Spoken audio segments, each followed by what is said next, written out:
makes, whether or not to, stick with certain guys at certain times and, allowing his pitchers to get in there and pitch and, allowing a lot of chances. You think about some of the people who have been sent back down and DFA, so designated for assignment, they've tried to give them as much opportunity as possible to be successful up in the majors before they send them down. So, he's that type of coach. So I think the players love that. They want to play for him. And I think they love, him believing in them as well. So I think, that's some of the combination. And, you know, Tito Francona is a great coach, regarded as one of the best. He's going to be going to Cooperstown one day. But he's one of the best to do it. He's one of the best skippers that the Cleveland Guardians have had, despite the fact that, they don't pay any money, to anybody, but they love Terry Francona, so they're going to keep him around as long as possible, I think. So he's the perfect coach for this team to be able to coach these young players while they're trying to figure out, where they're at in this league, their play, and things like that. I think he's the best coach for this team. Yeah, going off on that, you hit it right on the head, basically. I was gonna say that I think because we're so young and we have so many guys that are kind of just now. I mean, not we've got guys that have been in the league for a little bit. I'm not saying our entire team is completely young, but a lot of guys that don't have a ton of playoff experience or haven't necessarily played in the postseason a ton yet. I think we've had a lot of turnover since the days when we were in the World Series every or competing in the ALCS every other year and whatnot. But basically, yeah, I mean, he is perfect. All you want is to kind of make your coach proud and want to learn as much as you possibly can. So him, kind of filling that role, and it is perfect for the makeup of the team that we have. And I really do think that, like, chemistry wise, I mean, our team flows together perfectly. I think we're only going to continue to get better the more that we just promote and keep doing what we're doing. So props to Tito for sure. I absolutely would say that as well. And they had a pretty good series with Texas Rangers as well, in which, they split the series. Taylor Hearn came in here and did a number, another MLB bro, young black pitcher, he came in and did the thing. They also had a doubleheader, which they split. So they won the series, but that's a team that you're supposed to sweep because they're one of the worst teams in the American League as well. But I'll take winning the series. So that's a good job out of this team where they're winning the games that they're supposed to win, and because they got some series that's coming up, that's going to be a lot for them. And one of the good things that they have going for them is Cal Quantrill is still unbeaten at Progressive Field, and that is an important and amazing streak. I have to look at the stats to see when the last time a pitcher did that, but you're undefeated at home over the course of a season right now. I think that's a lot of momentum that you got going with that pitcher. Yeah, I think it's been great to see Cal have the kind of season that he is right now. We've kind of been able to see him grow up, or not grow up, but since he's gotten here, he's really developed and taken some serious strides in terms of his pitching and whatnot. And seeing him be in the lineup like he is, and be able to dominate, and maybe not even dominate, but just play as well as he has up to this point in the season.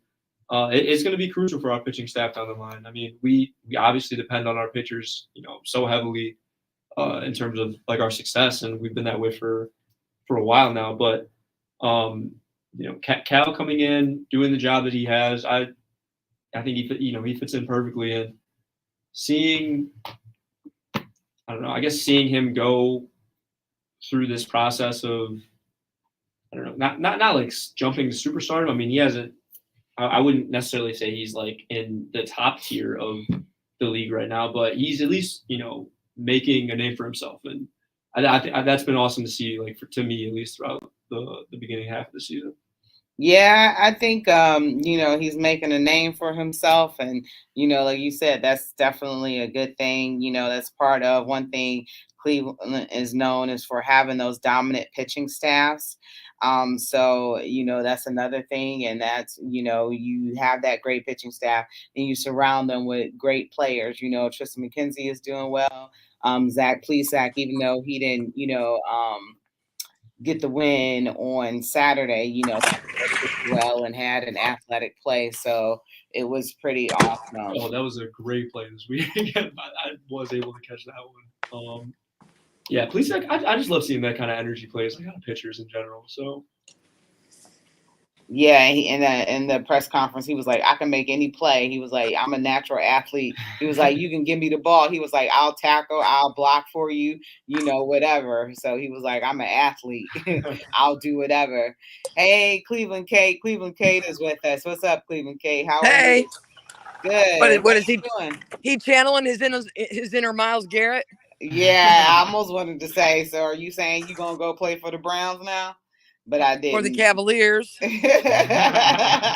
He was block. He was like, I can block, I can run it, whatever you need me to do. I'm like, okay, Zach. Okay. That was a pretty athletic play to get that out at first base Well, or and what have you. I don't think of pitchers as being athletic.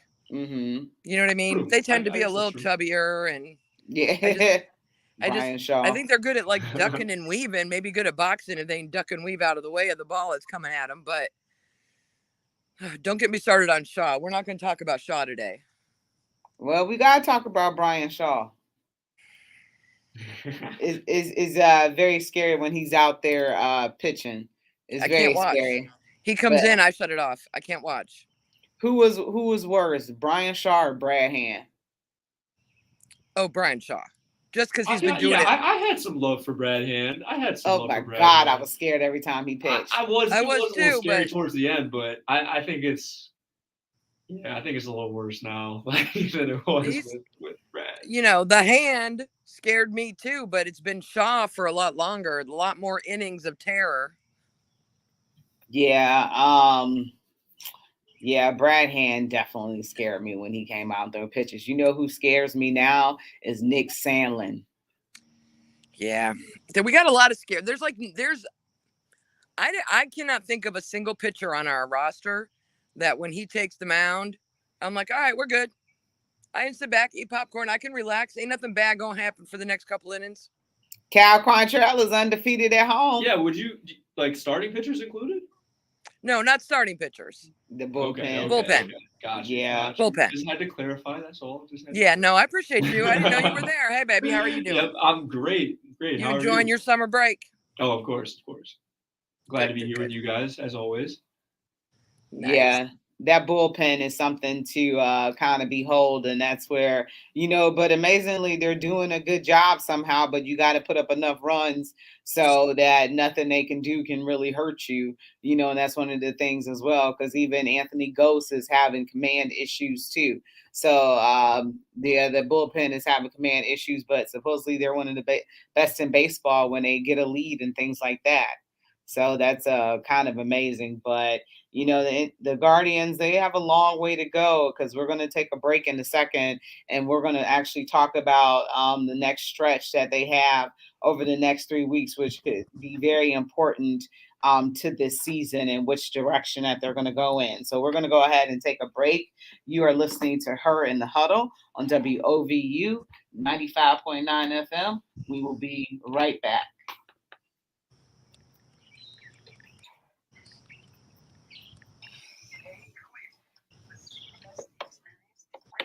More in 2022. More arts and music. More sports, including esports. More hands-on projects. More after-school programs. The Cleveland Metropolitan School District provides the technology students need. With CMSD experience, students and families get more, a lot more. Enroll today at clevelandmetroschools.org. That's clevelandmetroschools.org. This message is brought to you by Cleveland Metropolitan School District and WOVU 95.9 FM, Our Voices United, a Burton Bell Carr community radio station. Welcome back to Her in the Huddle with Rachel Hill, the First Lady of Sports.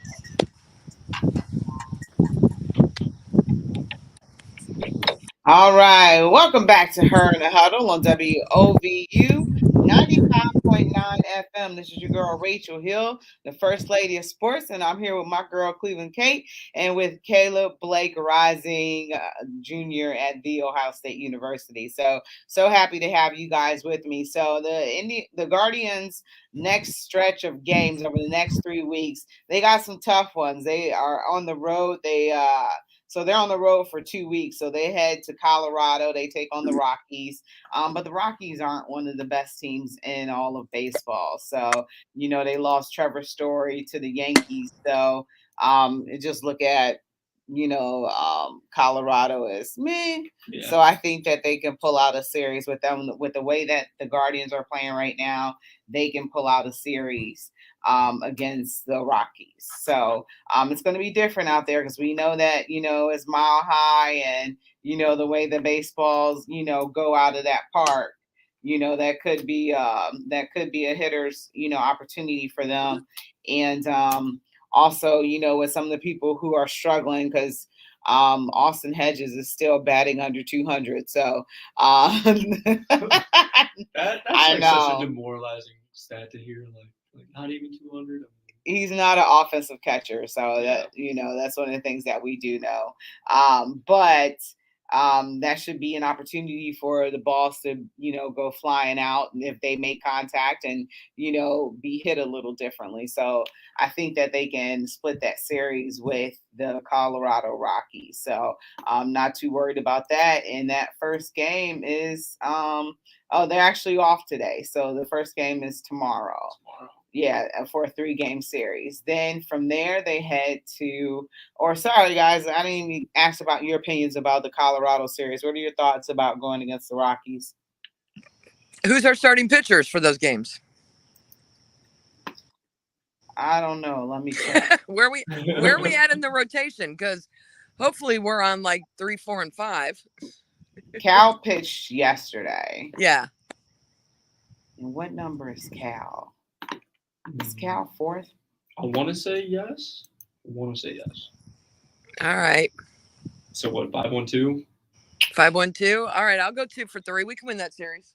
Yeah, I think we can win the series for sure. I definitely think we can win the series. It would be a great momentum boost going into LA because that's gonna suck. Mm-hmm. I think our pitching is better no matter who we have starting again than the Rockies pitching staff. But it's going to come down to, as you said, the atmosphere, the weather, the altitude, and if we can hit the ball. I mean, if they hit it out and we don't, there's not a lot we can do. Hey, George.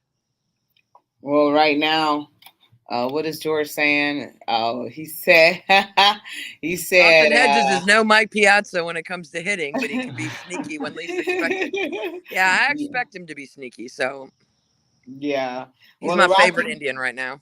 The Rockies are sitting at 27-34, so they are last in the National League West. Winning percentage of .443. They're 10 and a half games out of first place. So I definitely think that the Guardians can make some moves and, go ahead and get a victory out of this. So I think that's definitely possible that they can win the series against this team. So you're supposed to beat the bad teams. This is a bad team. They should be able to win the series, I think. At least take 2 out of the 3. Yeah, agreed. Yeah, I got to win this one. Especially with the stretch you were talking about, too, coming up. This is not the time to mess around because we're about to get into the heat of the summer and the middle of the season. So, how long do we have till the All-Star break? Beginning of July.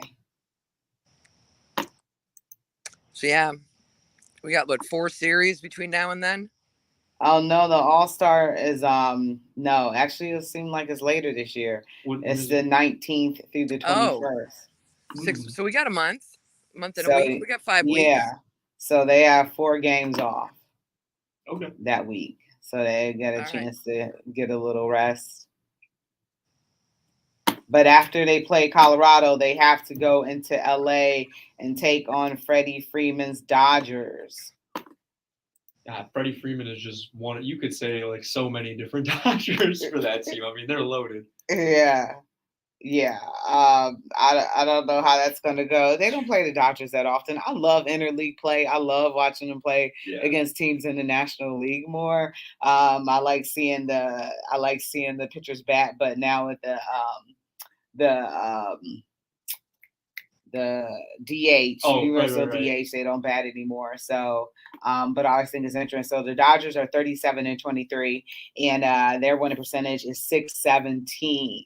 So they're a pretty good home team, 17-10, and away they're 20-13. So they're a pretty good role team as well. What are you guys' thoughts about them getting in there and playing the Dodgers for a crucial series?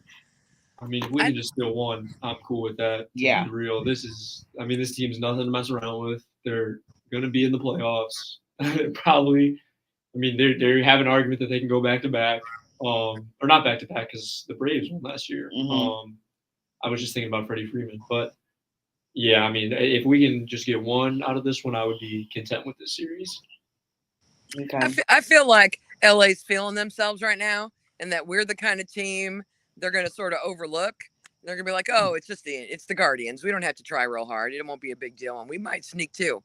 Mm-hmm. We might get sneak two from them." I'd be ecstatic if we get Depending on how Yeah. our pitchers line up, I'd have to get a notebook and a paper and a calculator to figure out which of our pitchers will be starting against their pitchers. But if it lines up right, like I said, I think they're the kind of team that gets full of themselves at certain points in the year, and they're going to slack off just a little bit, and we have to be able to take advantage of that. Now, can we take advantage of that? I don't know. We'll see. I think Tristan might have to pitch against the Dodgers, so I think Yeah. he might be due up. So Yep. I think that'd be an excellent gauge and stick for him. You know, one of the players that's balling out of control for LA is Mookie Betts as well. So you can't forget about him.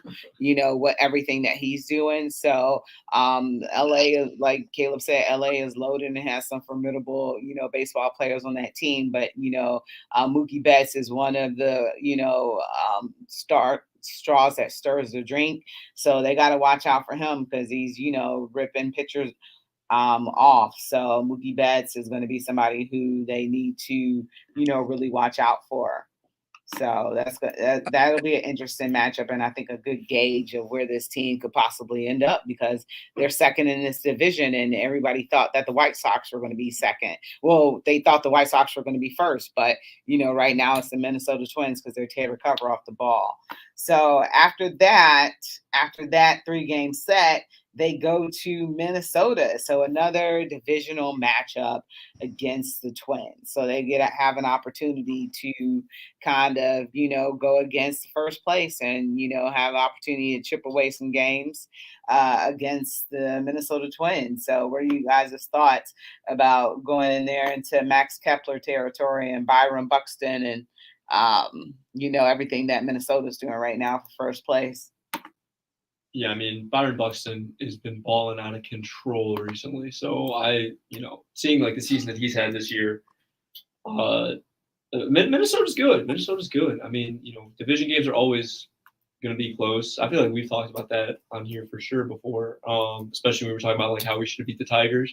But, you know, this is the real deal. Like the Twins are the real deal this year. And that's a series that I don't want to make a prediction necessarily until I want to see how we play against LA first. Because like you said, that's going to be a really good gauge of where our guys are at and a really good test for us.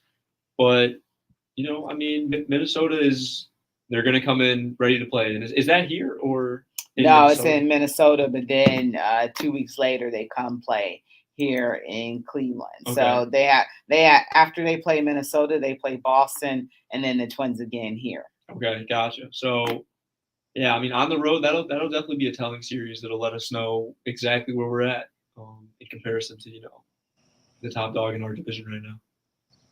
Kate. Yeah, I agree. I mean, it feels to me in baseball more than any other sport that those division games are more important because it's 2-win, right? You win, you get 2. You get up on them. You definitely don't want to lose to the team that's in first place and drop that much farther back. But again, we're entering that hot part of the summer. They'll be coming back from Cali, so it'll be a little cooler in Minnesota. but they're gonna, the All-Star break's right around the corner. There's another opportunity to maybe catch Minnesota not at their best, but just with the way they played this year, they've been consistent, and they haven't been what I would call streaky. They've been solid and consistent all year. So we'll see. I'm with Caleb though. I want to see, they better win that Colorado series, and then I want to see how they do in LA. Even if they lose that series, I think it'll be a lot easier to guess on what'll happen with Minnesota based on the way they win or lose those games, if they're close or if they're blowouts or what they are against LA. That'll give me a much better feeling for what their mindset is going to be coming into the Minnesota series, because baseball is such a grind, man. And they, day after day after day, that your mindset, I believe, affects it way more than in football, and maybe even more than basketball too. Is that mental aspect is a big thing in baseball. So talk to me next week and we'll make predictions on the Twins. Yeah, it certainly is a grind because they have 16 games between those series, and then one day off in between those 16 games. So after they play the Twins, they then host the Boston Red Sox here in Cleveland. So Boston's only trip to Cleveland this year. And right now, I don't think Boston is where it's supposed to be right now. Let's check out. For sure. Yeah, Boston is 32-29, but right now, the AL East is kind of top heavy with 4 teams with running records, and the lowly Orioles is in last place. But yeah, the Red Sox, they're in 4th place at 32-29. The Yankees have kind of separated themselves at 44-16. The Blue Jays 35-24. The Rays 35-25, and the Red Sox 32-29. So I think with the Red Sox having what people perceive to be a down year, I think that the Guardians should be able to win that series. They should be able to, but again, as you're rolling into the All-Star break, these teams, it's almost like you're getting ready to roll into the playoffs, and these teams are going to put a lot more energy into those last couple series, especially as tight as that Eastern Conference or Eastern Division is.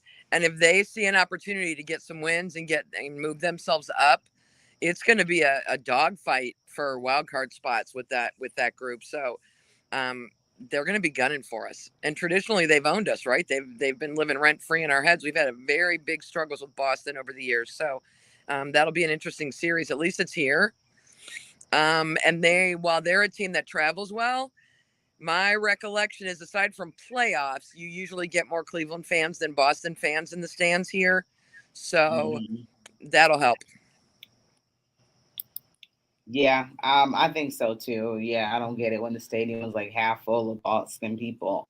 But Yeah. I think with the way that this team is playing, people are willing to get behind the Guardians and things like that. So they had some good crowds this weekend on the uptick, but I think that they can, steal two games out of this series. I have to be realistic. They're not going to win every game, but I think that they can get 2 against the White Sox as well, because the White Sox are having what people perceive to be a down year and not doing too much of anything. So I'll take that. And then they host the Minnesota Twins back at home. So another divisional game. And, they welcome the Twins back. So same thing. Those are all 3-game series?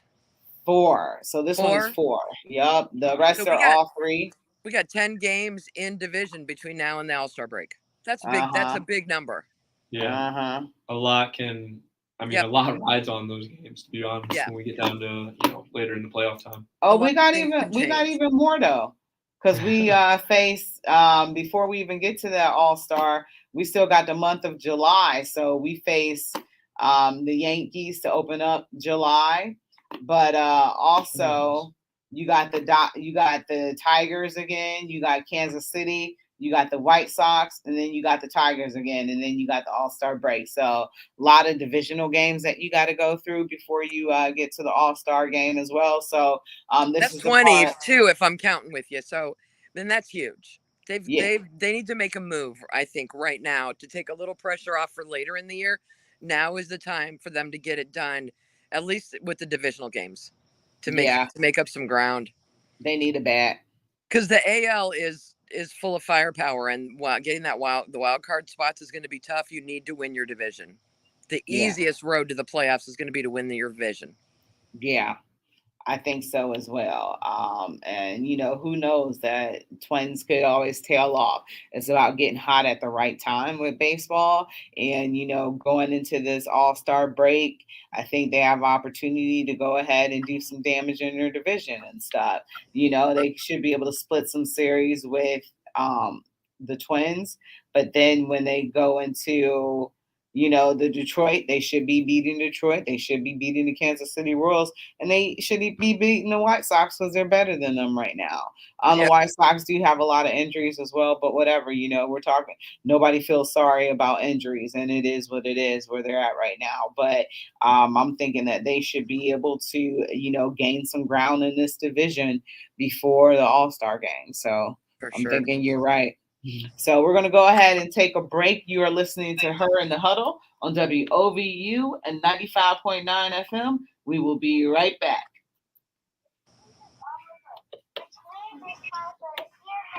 Summer learning experience. Summer programming where students can finish. Enrich. And engage in activities that interest us. Summer camp and activities. Movie, art, sports, nature, and more. With free meals and free transportation to over 30 locations. Registration starts April 25th at clevelandmetroschools.org. Get more with CMSD. This message is brought to you by Cleveland Metropolitan School District and WOVU 95.9 FM, Our Voices United, a Burton Bell Carr community radio station. Welcome back to Her in the Huddle with Rachel Hill, the First Lady of Sports. All right. Welcome back to Her in the Huddle, WOVU 95.9 FM. And remember, you can always be listening to us live on your regular radio dial at 95.9 FM. You can listen to us live online at WOVU.org. You can download the WOVU app so you can take us with you on the go. And also, you can always give us a call at 216-271-0959. And you can always watch us on Facebook Live. So I am here with Caleb Blake and Cleveland Kate, and we were just discussing some Cleveland Guardians and a big series coming up that could define the rest of the season for them. But I look at it as, more than the next 3 weeks can define this team. So they have plenty of opportunity. But moving on to Cleveland. I got a question. Yes, ma'am. What's more important for the next 5 weeks before the All-Star break? Is it winning some series, or is it staying healthy? Ideally, you want both, I think. But I think I'd rather be healthy. We got a lot of young guys that I think need some experience right now, and this middle part of the season before you even get to the playoffs, like you kind of have to get through that grind as a team. So. And you got to test yourself against, we're going to be playing some of the best teams, and even, you can look at like the Red Sox and whatnot. Like Boston is, even though they're underachieving by their standards, like they're still a pretty good team, I'd say. So, this is definitely going to be some valuable experience, I think, for some of these guys. So I could live with us having some growing pains and, dropping a couple of these series as long as these guys are just staying healthy and, just getting that good experience in. That was a great question, by the way. I believe in winning, so nobody cares about people being injured, and stuff like that. Nobody's going to feel sorry. Today was the anniversary of the Kyrie and LeBron game in which they had the 41 points. But, obviously the year before that, when Kyrie and Kevin went down, nobody said, well, Cleveland, they got injuries and stuff like that. Nobody cares. So I think it's about winning. And, if people aren't healthy, that's why you are able to call up players. So, but they're still trying to figure things out as far as, who's going to be everyday players on this team. So I think it gives Terry Francona a perfect opportunity to, coach this ball club and figure things out, and, shows how strong this organization is and how they draft and, perceive players and things like that. So for me, is winning. All right. I will tell you the correct answer. Rachel, you are correct. The wins are more important right now rolling into the All-Star break. It is early enough in the year that you can come back from an injury. You can call people up. You've got enough time to re-gel as a team. But going into the All-Star break with the right mentality is the most important thing for this team right now. Yeah, winning is everything. So, yeah, I agree. It is what it is. They get paid to win and produce. So, they don't get paid to stay unhurt. And, you can sit the bench and make millions of dollars still. I wish I had that opportunity, but, it is what it is. So, moving on to, unless anybody had anything else, Indians. All good. Guardians and Guardians, thank you. George, our friend George, friends of show, is already talking about All-Star break trades and deals that they need to make. He thinks they need another bat. Yeah, I think so too. Oh, I don't know that there's one available though. Every year we say this. Every year the Dolans don't spend the money, but there's not always a player even available to talk about. It's not like I can say, well, they wouldn't spend the money on this guy or that guy. There aren't people available to get. That's true. So that's something we should look at this week and maybe talk about next Monday is who might be out there that would be a good fit for the Indians. Okay. So that we can be crabby when we don't get him. Okay. Yeah. And then, if we do get him, he's not going to stay because the Dolans won't offer him any money. So, I'm tired of. Lots of teams pay big money. Look at what the Rams did last year and won the Super Bowl. Spent a lot of money and bought themselves a whole lot of one-year rentals to get there. I'll take a whole lot of one-year rentals for a baseball championship in this town. Yeah, but agreed. Are the Dolans willing to pull the trigger on it? Money. Well, that ultimately, I'll believe it when I see it with them. To be honest, right? Yeah, I'll believe it when I see it. They are perfectly happy being contenders with a low payroll. And just using our farm system and you're a contender every year and people go to games and they don't sell out, but they're also not spending the money they would have to spend to actually win, to win at the next level. They're very happy where they are. And I hate that for them. I do too, but I say this all the time and people are like, that's not true. I'm like, prove me wrong. Give me one single fact to indicate the Dolans care about winning more than any. They're happy right where they are. And then I get crickets. So they're happy where they are. And until that changes, this is what we get to talk about. We get to hope they overachieve for their roster. Anyway. All right. Yeah, it's true. Talk about basketball. What do you want to talk about next, girl? We talk about the Cleveland Browns. So one of the things is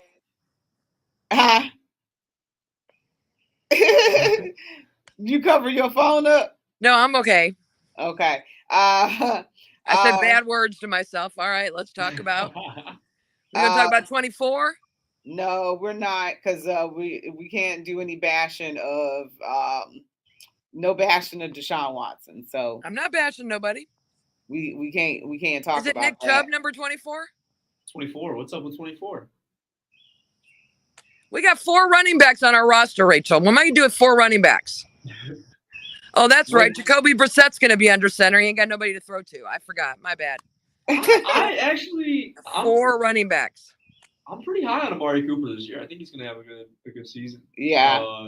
I think Amari. We did a recording of him saying that I can play back for him after week 7. You can put that in. I'll put it in writing and leave it in the studio. Like I really on do the believe. wall. Yeah, I'll put it somewhere in here. I do believe Amari Cooper's gonna have I think he's gonna have a better year than what we're expecting. Like I feel like nobody is expecting him to really be good. I think kind of the narrative is that he's a little washed just because. He hasn't had the best numbers. He hasn't had his best numbers in, Dallas, but I also think if you look at last year, like they had so many weapons. I mean, he unfortunately is kind of he's also dealt with like a couple of injuries and things like that. But he's gonna have a good year this year. I can He's tell you not that. as old as people think he is. True. People Yeah, like that's true. me who've been following football since before you were born, who've been playing fantasy football, hear Amari Cooper, and I'm like, oh, he's been in the league 15 years. No, he hasn't. He's not that old. And I have to literally pull up the Wikipedia page and go, oh, he's not that old. His best days aren't behind him. I have to keep reminding myself that there was a reason we went and got him. So you're absolutely right. The Okay, problem is, it's funny you say that because I do think fantasy football does make you age players like older than they really are. But I've noticed myself doing that too because I felt the same way about Amari Cooper. yeah. So I'm stuck with, I don't feel like his greatest skill set includes separation. And if he's going to be our Cooper Cup, if he's going to be that one target we go to all the time, he's going to have to get better at route running, and he's going to have to get better at getting separation. They're going to have to scheme something for him to get some separation, or he's going to get hurt if he's got to go up and fight for balls, and we got to hope our quarterback can hit him between two defenders. We don't have a lot to draw them off him. So it's just, and maybe it's just me, but I just don't feel like getting separation is one of his strengths. I know he's quick and I know he's got good hands. So hopefully that'll be enough. But that's my only concern is I don't necessarily think he's got another receiver to help draw people off him. Like when we had Jarvis and Odell, you knew they were going to double team somebody, which left somebody else open, right? I don't know who they double team other than him. Yeah, I do think though, as much as we wish we kind of had like another piece in our offense or another piece, with our receiving core. I think that at least one of the young guys is gonna, surprise a lot of people this year. I'm super high on David Bell still. I think that he is gonna be a stud, especially just I love him seeing too. him in person, or and just the stuff that he's done at Purdue for the past 2 years. But yeah, I love him. He had a nice game against the Buckeyes. I like Schwartz. I think his second year will be better than last year was. But I'm hoping from an offensive standpoint, the coordinator does a lot more of the RPO stuff and a lot more of the quick release, 5 to 8 yard plays. Just get the ball out and let them go, because I think that'll make it a lot easier, whether we're running or passing, to spread that defense up a little bit and move things around. But we'll see. Our play calling hasn't always made me happy. We'll see if that gets that's better this something year. that Kevin Stefanski obviously has to work on too, because I think that's one of his liabilities.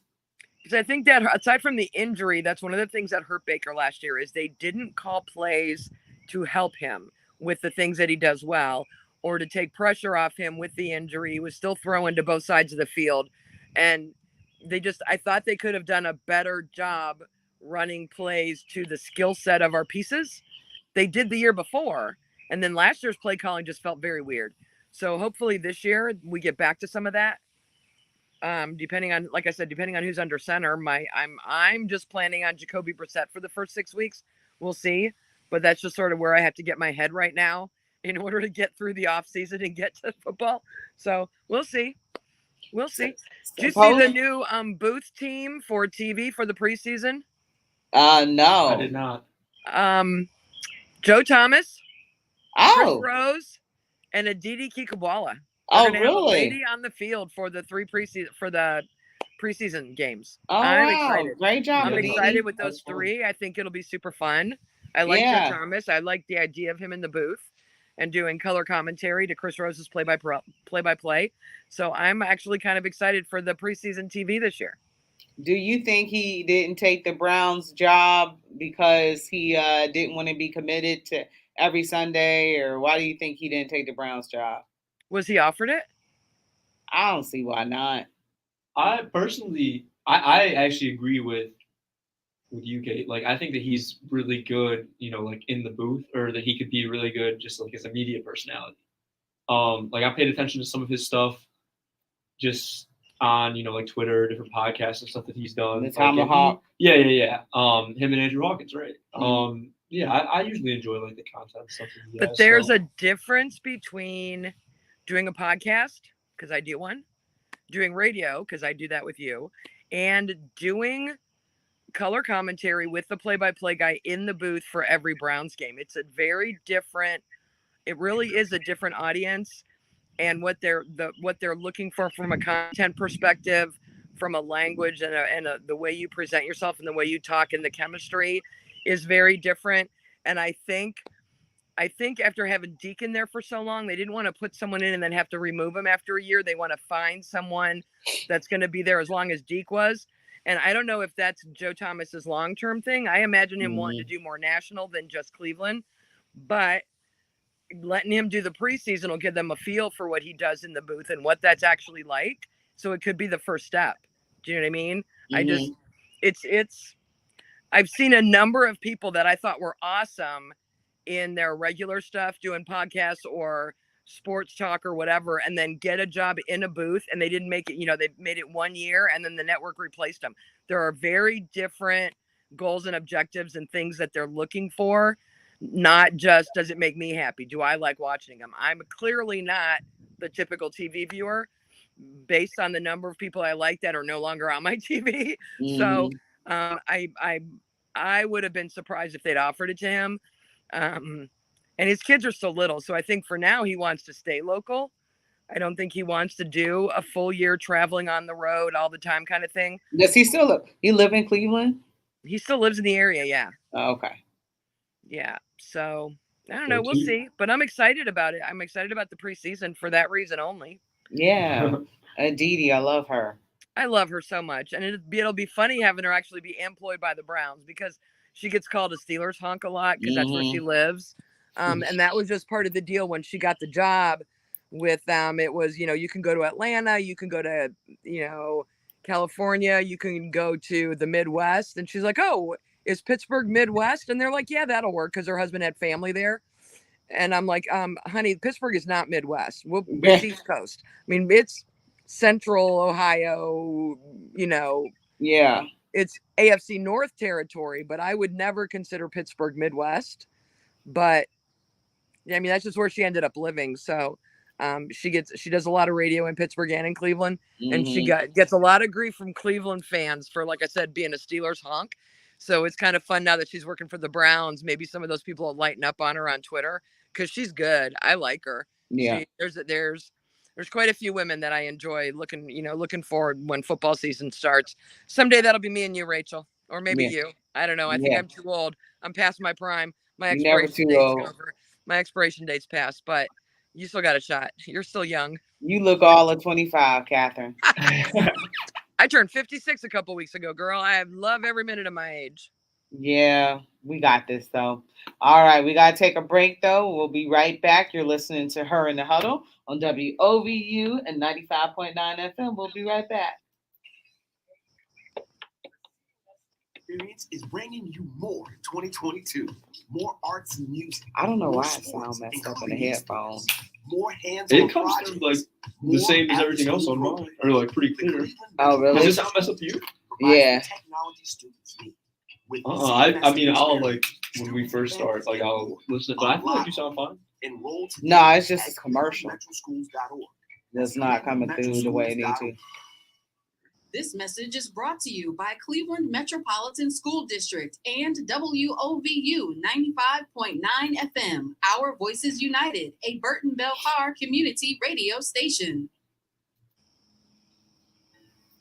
Welcome back to Her in the Huddle with Rachel Hill, First Lady of Sports.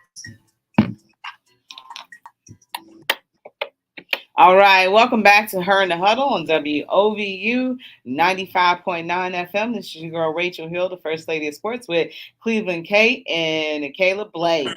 So welcome back, everybody. We were just talking about Cleveland Browns. And one of the things is Browns Wire USA Today says that Amari Cooper is a relative bargain under this year's wide receiver market inflation, giving whomever is under center a bona fide number one on center on the outside. And they said that this was the best move that the Cleveland Browns made this offseason, was picking up Amari Cooper. The best move that we made? Uh-huh. I do agree that with like the price, I feel like when we first traded for Amari, everyone was like, "Oh, like we're really gonna pay him this much money." But then Christian Kirk got paid $84 million.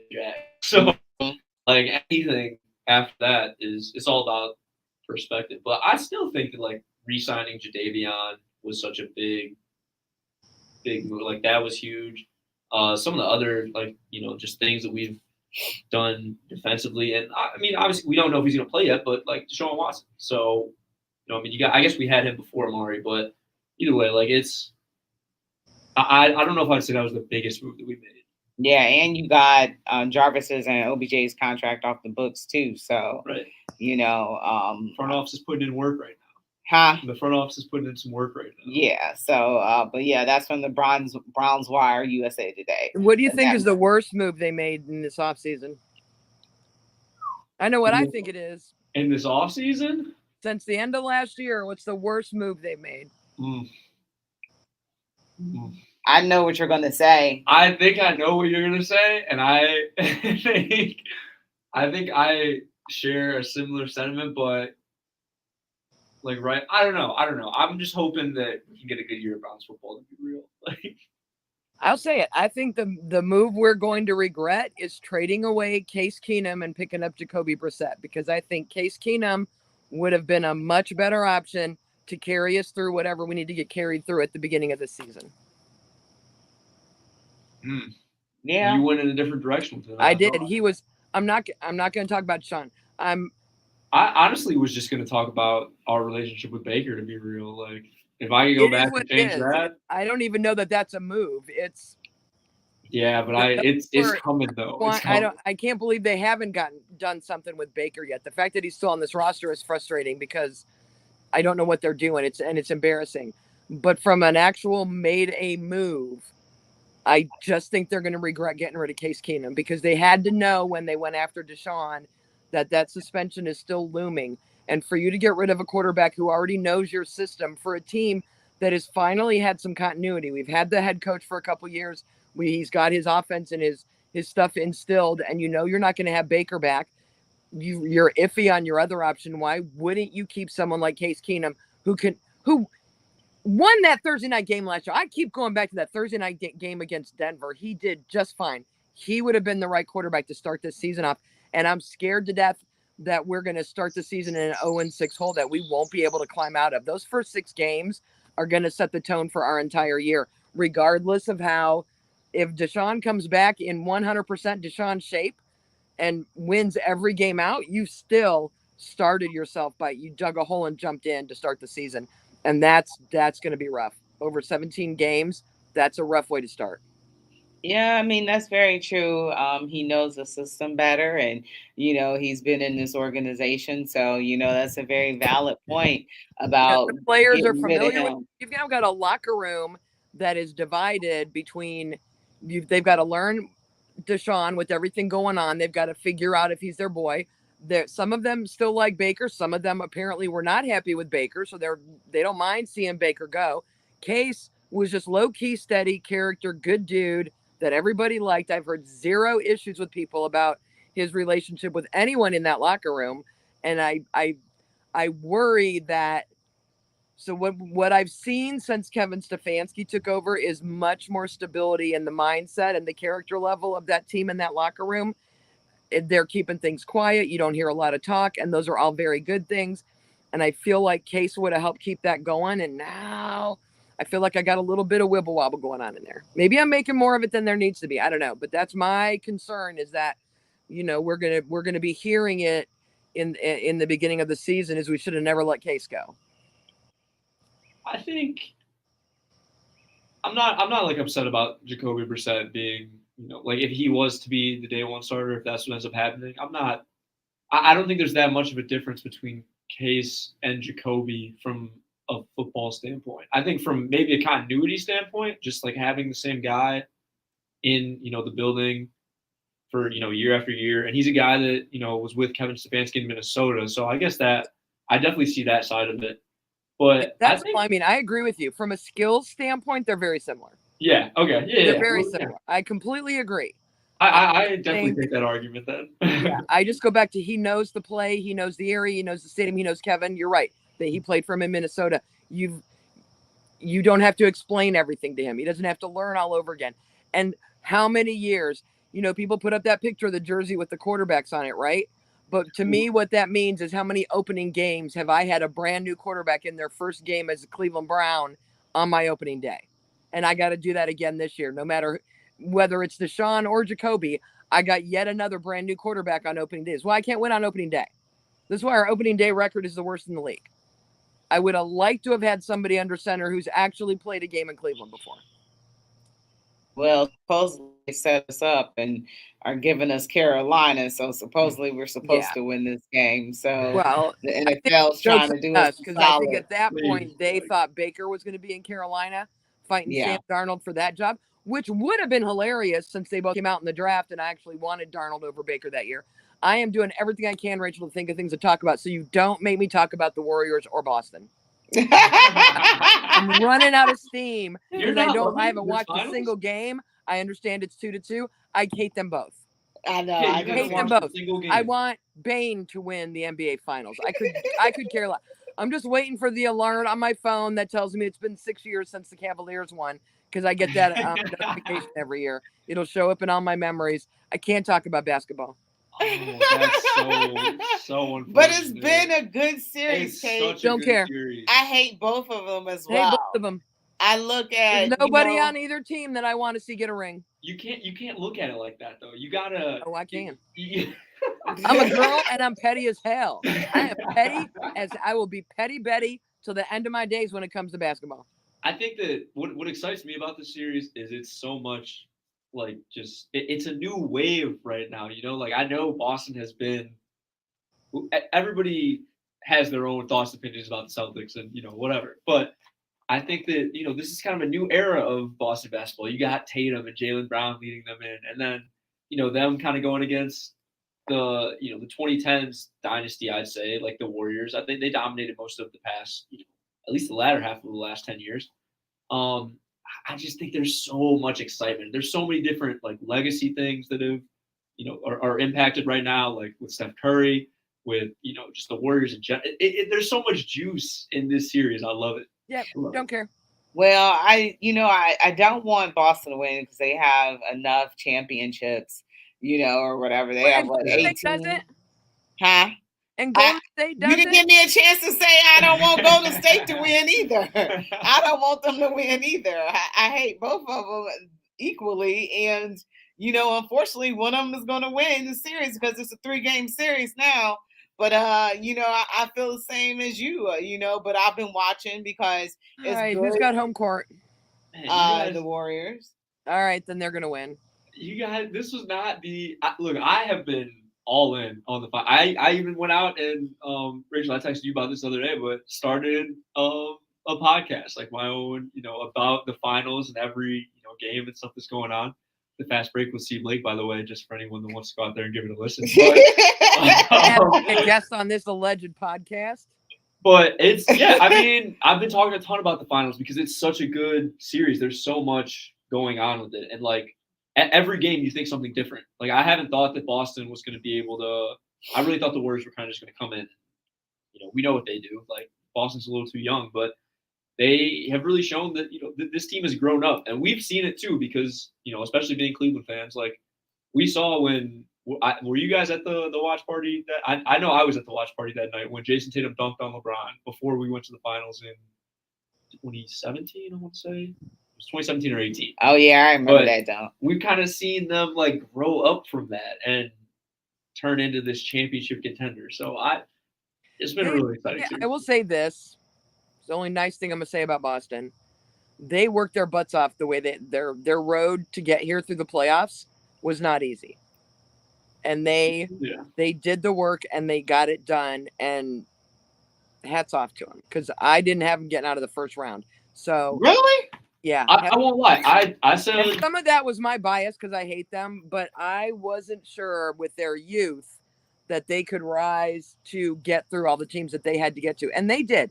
So I will give them that. So maybe even if it is a home, 2-1 home for Golden State. Maybe that won't matter, and Boston's still going to find a way. Maybe it'll be easier for them to not be at home, right? Maybe there's less pressure when you're that young and you're not in front of your home crowd. Maybe that makes it a little easier. We're about to find out. But I mean, I'll give them credit for that. They had a tough road to get there, and they got there. So. Oh yeah. I mean, they have been phenomenal and overachieved my expectations. I actually agree with you. I thought the Nets were going to take them out in round one, but we'll see what happens tonight. All right, yeah, they play tonight at 9 p.m. on ABC. So I'm Stanley looking Cup forward to Finals watching start it. Wednesday. You ain't gonna be watching that either. It's on my hockey stick. My little hot. Wait, there it is. Ain't gonna be My watching hockey the Stanley Cup. Well, thank you for joining us today, I love Stanley Kate. Cup. We've missed you, Caleb. Thank you for joining us as well. And we are out of here. Thank you for listening to Her in the Huddle. We are out of here. Bye-bye. I thought Kate was having the last word. That's why I was like, I miss you, girl. I'm sorry I talked too much. What you talking about? No, I just thought she was going to say the last thing because I was on my phone. Yeah, I didn't know if you. I didn't know if you had anything you wanted to say. No, I did think Brooklyn was going to beat Boston in round one too. So, but I love watching. I thought Brooklyn too. I loved every second of the finals. Like, who do you want to win? Who do I want? I want the Celtics to be real with you. Okay. But my prediction